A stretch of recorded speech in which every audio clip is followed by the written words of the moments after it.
Hoje você vai assistir o vídeo mais bombástico da sua vida.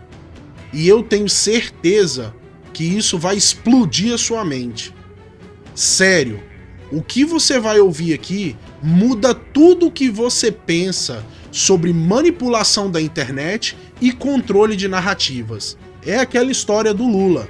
Se a gente quiser dar um golpe, precisa de construir uma narrativa. Tudo foi arquitetado pela esquerda brasileira e americana e começou lá em 2018. Então já se ajeita aí, porque esse vídeo tá pesado e cheio de verdades que muita gente não quer que você saiba. Antes disso, se inscreva no canal, ative as notificações e deixe o seu like, porque isso é muito importante para nos ajudar. E só para lembrar, isso foi dito no podcast do Joe Rogan, que é o maior canal de podcast do mundo. Bora pro vídeo.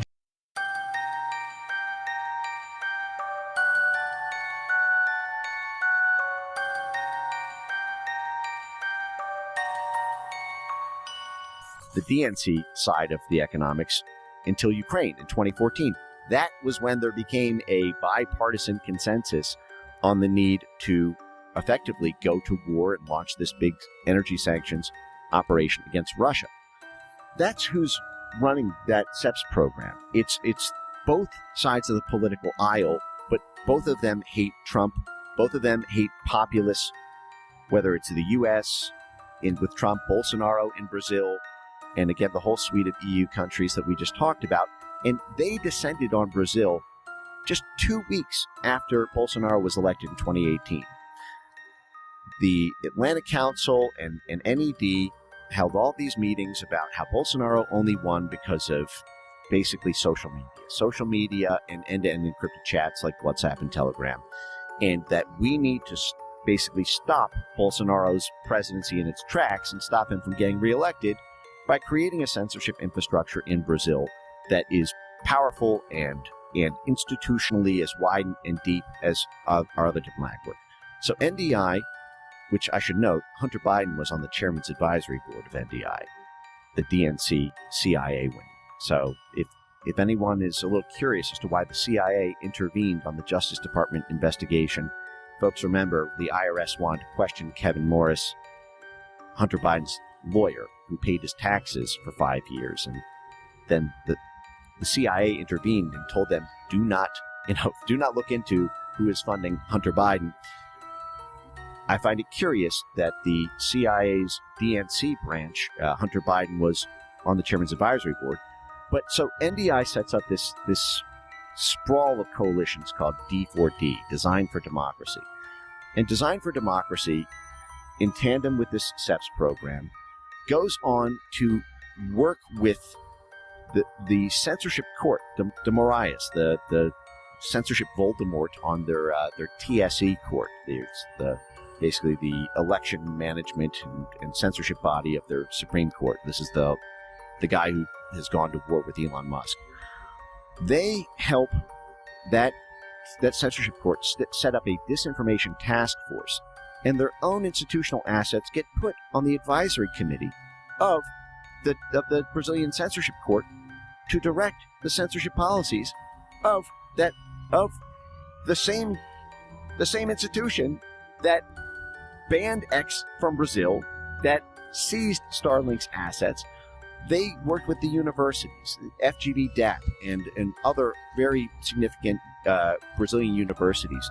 They set up disinformation centers in there and got academic thought leadership published in Brazil about the need to pass anti-misinformation laws.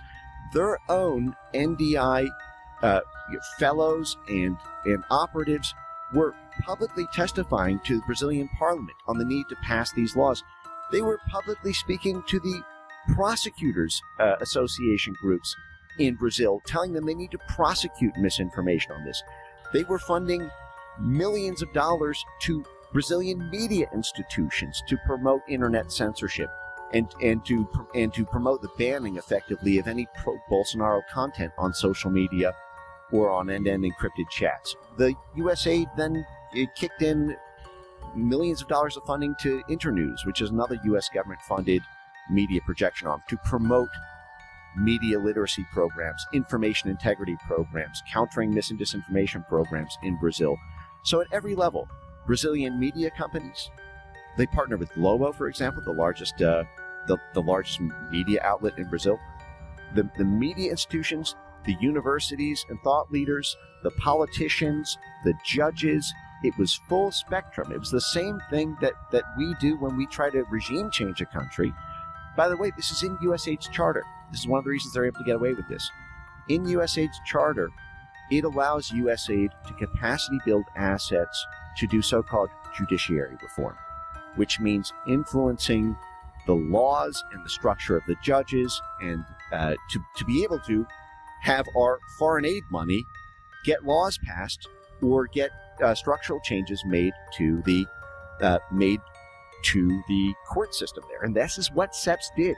This State Department, CIA front censorship organization, they developed a strategy they called EMBs, election management bodies, which is basically focusing in on the court system of different countries they're in charge with adjudicating elections, in order to get them to grow a censorship capacity to censor the ability for people to question their elections. And they had all these stakeholder meetings. Some of them are really funny.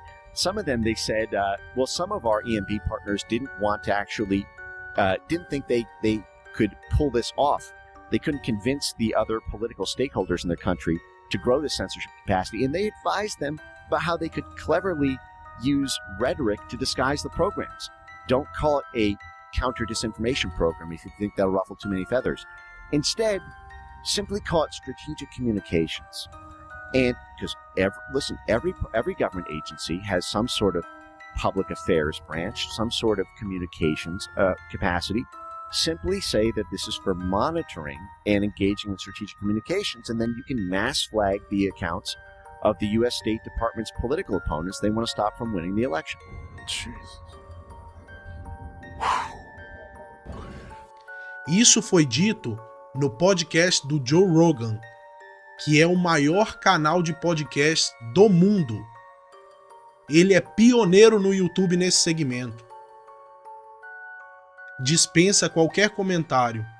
Se para você a esquerda não está cada vez mais arquitetando a censura descarada, o controle total sobre a população brasileira, ou você é cego ou você é doido. Fique em paz, até o próximo vídeo.